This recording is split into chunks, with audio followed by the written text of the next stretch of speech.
नमस्कार, आप देख रहे हैं समाचार प्लस। आपके साथ मैं सृष्टि मिश्रा। आईएमटी गाजियाबाद और स्पोर्ट्स वे ऑफ लाइफ की तरफ से देश में पहली बार नेशनल स्पोर्ट्स असेंबली का आयोजन किया गया और इस असेंबली में आईएमटी के डायरेक्टर्स के साथ साथ ओलंपिक में शिरकत करने वाले कई भूतपूर्व खिलाड़ी भी शामिल हुए, जिनमें अर्जुन अवार्ड से सम्मानित Indian former professional field hockey player Ashok Dhyanchand, former Indian field hockey player Zafar Iqbal सहित भारत को गोल्ड और सिल्वर मेडल जिताने वाले कई खिलाड़ी पहुंचे। कार्यक्रम के दौरान 5 प्रस्तावों पर बातचीत हुई, जिनमें से 4 पर सहमति बन पाई है। अब ये प्रस्ताव केंद्र और राज्य सरकारों को दिए जाएंगे, जिसके जरिए खेल जगत में जुड़ी कुछ दिशा निर्देश भी दिए गए हैं। और इसी कड़ी में आईएमटी के डायरेक्टर से खास बातचीत की समाचार प्लस की संवाददाता सृष्टि मेहता ने। इस रिपोर्ट को देखिए।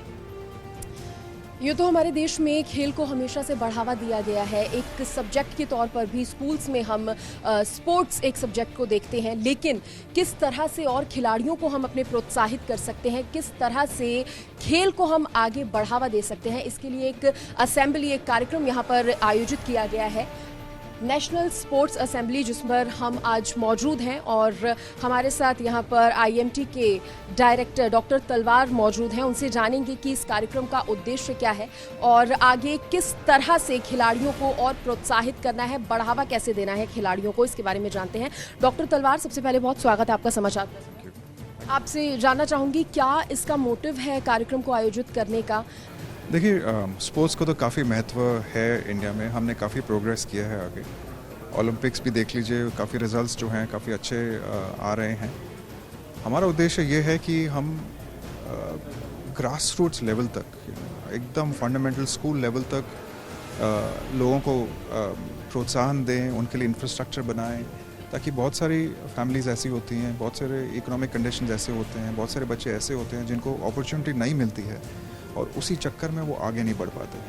तो हमारा एक उद्देश्य तो ये है कि वैसे बच्चों को थ्रू मॉडल स्पोर्ट्स विलेज उनको वो अपॉर्चुनिटी दें, गाइड करें, स्ट्रक्चर दें और इसको स्केल के हिसाब से करें। आप सोच रहे हो कि मैनेजमेंट इंस्टीट्यूशन इसमें क्यों रुचि ले रहा है, इंटरेस्ट ले रहा है। देखिए, management solutions, management problems, sports management के जो कॉन्सेप्ट्स हैं, जो फ्रेमवर्क्स हैं, जो स्ट्रेटजीज़ हैं, वो स्पोर्ट्स की प्रॉब्लम्स को सॉल्व करने के लिए भी इस्तेमाल किया जा सकता है।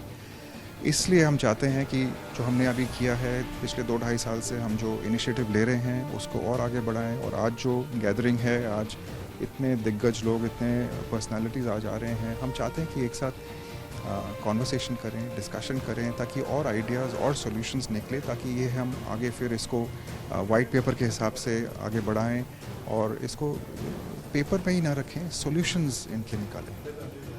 अर्जुन अवार्ड से सम्मानित former hockey player Zafar Iqbal ji हमारे साथ जुड़े हुए हैं। जफर इकबाल जी, सबसे पहले बहुत स्वागत करूंगी समाचार प्लस पर आपका, और आपसे जानना चाहूंगी कि आज जो प्रयास आपकी तरफ से किया गया है, जो पहल एक ये जो की गई है, उसकी तरफ से आप क्या लगता है खेल जगत में कितना बदलाव आएगा आगे आने वाले समय में? देखिए, हमारे टाइम से और अब तक काफ़ी खेलों की तरफ रुझान बढ़ा है, लोगों के अंदर भी रुचि हुई है। और मैं समझता हूँ कि जो नेशनल स्पोर्ट्स असेंबली हुई है, जिसमें काफ़ी अंतर्राष्ट्रीय स्तर के हैं खिलाड़ी मौजूद रहे हैं और आए थे, उन्होंने पार्टिसिपेट किया, अपना सुझाव दिया और यही कहा है कि स्पोर्टिंग कल्चर डेवलप हो, जो हमारे प्रधानमंत्री भी चाहते हैं कि यस, हमारे देश में स्पोर्टिंग कल्चर डेवलप हो, जिससे कि स्पोर्ट्स खेले बच्चे और फिज़िकली फिट रहें। और जब स्पोर्ट्स खेलता है तो बहुत चीज़ें उसके अंदर डेवलप होती हैं, जैसा मैंने कहा कि एक तो वो लीडरशिप डेवलप होती है, उसके अंदर how one should work as a team, और कैप्टन उसमें बनाए जाते हैं, तो वो बहुत चीज़ें सीखता है और लड़ता है हर चीज़ के लिए कि yes, if we have lost today then we have to win tomorrow. Sir, आज डिस्कशन के दौरान आपकी ही एक पैनलिस्ट के द्वारा एक क्वेश्चन रेज किया गया था कि इस तरह की योजनाएं तो बनती हैं, प्रयास होते हैं, लेकिन लॉन्ग टर्म में वो ज़मीनी तौर पर कितने इफेक्टिव हैं, इसके लिए क्या आगे आपकी तरफ से प्रयास किया जाएगा? देखिए, प्रयास तो सभी करते हैं, प्रपोजल भी भेजते हैं, मगर मैं समझता हूँ कि जब तक हम लोग पीछे नहीं लगेंगे अगर, तो वो कामयाब नहीं होंगे। अगर नहीं भी करता, हम दोबारा जाएंगे, तिबारा जाएंगे, चौथे मरतबा जाएंगे, मगर हम एक दिन दिखा देंगे कि हम जीते हैं इस वे में। तो हम स्पोर्टिंग कल्चर डेवलप करना चाहते हैं। आई एम श्योर कि we should win in this field. Thank you so much sir. तो जफर इकबाल जी को आप सुन रहे थे। भारत को एशियन गेम्स में गोल्ड और कॉमनवेल्थ गेम में सिल्वर मेडल जिताने वाले हॉकी प्लेयर दानिश मुस्तबा मेरे साथ बने हुए हैं। दानिश जी, सबसे पहले बहुत बहुत स्वागत आपका समाचार प्लस पर। Thank you so much. आज ये जो डिस्कशन हुआ है, जो मीटिंग हुई है, कितनी ज़रूरी थी ये, किस तरह से इसको देख रहे हैं?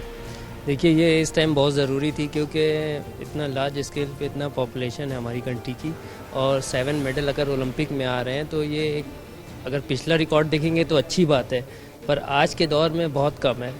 तो ये एक मैसेज जा रहा है सभी बच्चों में, पेरेंट्स में, ताकि बच्चे सभी स्पोर्ट्स करें और स्पोर्ट्स का डेवलपमेंट हो और हमारी कंट्री वर्ल्ड रैंकिंग में या ओलंपिक्स में मेडल टैली में नंबर 1 या 2 पे है। अभी जो सुख सुविधाएं मिल रही हैं भारत में खिलाड़ियों को, कितने संतुष्ट हैं उससे या फिर कितना बदलाव चाहते हैं? देखिए, सुविधा हमको तब मिलती है जब हम जूनियर इंडिया टीम तक पहुंच जाते हैं, बट हमें सुविधा चाहिए ग्राउंड लेवल से, या जब बच्चा स्टार्ट करता है मैचेस खेलना या प्रैक्टिस करना ग्राउंड पे, तब उसको असली सुविधा मिलना चाहिए ताकि वो शुरू बचपन से स्ट्रांग रहे और ऊपर जाके और अच्छा परफॉर्म कर सके।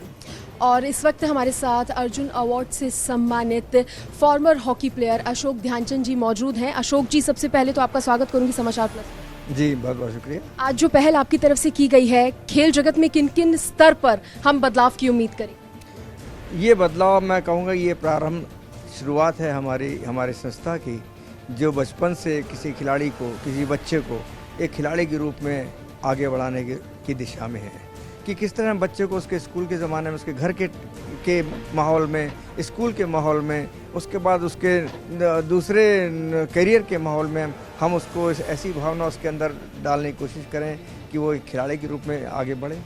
और खेल आज एक हमारा एक महत्वपूर्ण अंग है पूरे संसार भर का। आप देखिए, जितने खिलाड़ी मैं समझता हूँ वो पॉपुलर हैं और बेइंतहा पॉपुलर हैं बनस्पत दूसरे लोगों के, तो खिलाड़ियों और पैसे भी, इंसेंटिव आज के ज़माने में बहुत है। तो ये खिलाड़ी का माहौल हम घर से बनाएं, उसके लिए बहुत अच्छी कोशिश डॉक्टर कर्ष पांडे ने करी है, और ये उनका ही विचार था जिसके तहत हमारे जितने ओलंपियंस आज इकट्ठे हुए हैं, ये भी एक नई पहल आएंगे। सर, एक छोटा सा एक और क्वेश्चन मैं आपसे करना चाहूँगी। जब आपके टाइम में, जब आप खेलते थे और आज के समय में, कितना बदलाव आप देख पा रहे हैं खेल जगत में, या फिर जिस बदलाव की आपने उम्मीद की थी उतना बदलाव अब तक हो पाया है? मैं एक छोटा सा उदाहरण दूंगा। मैं समझता हूँ हमारे सभी लोग समझ जाएंगे कि मुझे जब अर्जुन अवार्ड मिला था तो अर्जुन अवार्ड के साथ एक कप चाय मुझे पीने को मिली और मैं वापस आ गया। तो ये अर्जुन अवार्ड, लेकिन वो अर्जुन अवार्ड वो अवार्ड था जो किसी व्यक्ति के ऊपर, हमारे देश के गोल्ड मेडल के जीतने के उपरांत दिया गया था, और वो बिना मांगे दिया गया था। तो सही मायने में तो मैं समझता हूँ कि एक बहुत बड़ा मेरे लिए और उस खिलाड़ी के लिए सम्मान की बात है, जो उसके द्वारा किए गए कार्यों के लिए सरकार उसको सम्मान देती, तो वो सम्मान उस वक्त हमको मिला था। आज हम जानते हैं कि इसको लिखना पड़ता है, भेजना पड़ता है, तब जाके सम्मान मिलता है, लेकिन हमारे टाइम में सम्मान वाकई में सम्मान था। चलिए, बहुत शुक्रिया सर समाचार प्लस के साथ जुड़ने के लिए और तमाम बातचीत करने के लिए। तो बदलाव तो आ रहा है, लेकिन अभी आगे और बदलाव करना है। इसी उम्मीद के साथ ये जो कार्यक्रम है, ये जो कोशिश है, उसकी शुरुआत की गई है। वीडियो जर्नलिस्ट श्यामलाल के साथ मैं सृष्टि मेहता, समाचार प्लस।